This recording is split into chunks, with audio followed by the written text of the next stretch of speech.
জেনে আনন্দিত হবেন যে আমরা হবিগঞ্জবাসী যাতে শান্তিপূর্ণভাবে বসবাস করতে পারে, মাদক মুক্ত হবিগঞ্জ গড়ার জন্য আমরা মাদকের বিরুদ্ধে জিরো টলারেন্স ঘোষণা করেছি।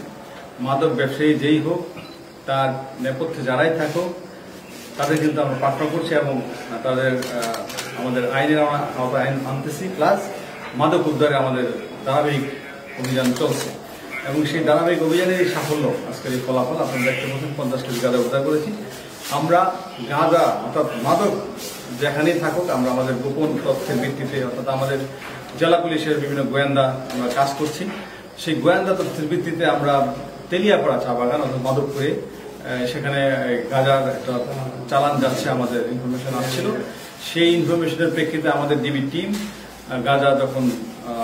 গাঁজা যে চালান যেখানে ছিল তার প্রান্তে পৌঁছানোর সাথে সাথেই বিশেষ করে যারা গাঁজার সাথে সরাসরি জড়িত অর্থ যোগানদাতা আশিক তাঁতি, সুজন মিয়া, সন্তোষ তাঁতি তারা ছিল।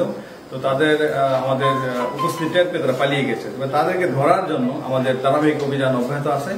আমার বিশ্বাস যে আমাদের নেটওয়ার্কে সে চলে আসবে, তাদেরকে আমরা গ্রেফতার করতে সক্ষম করব। আমরা যারা জানি মাদকগুলো কিন্তু যে মাদক পৌঁছানো গাঁজা প্রচুর পরিমাণে আসা যাওয়া করে। আসলে এ ধরনের আপনারা কোনো গোপন কোনো বৈঠক বা আসে না তাদেরকে ধরা ছোঁয়ার জন্য এরকম কোনো পদক্ষেপ নিচ্ছেন কিনা? আমরা পদক্ষেপ নেওয়ার ফলেই তো আজকে এই 50 কেজি গাঁজা অভিযান এবং আমাদের এই অভিযান চলবে।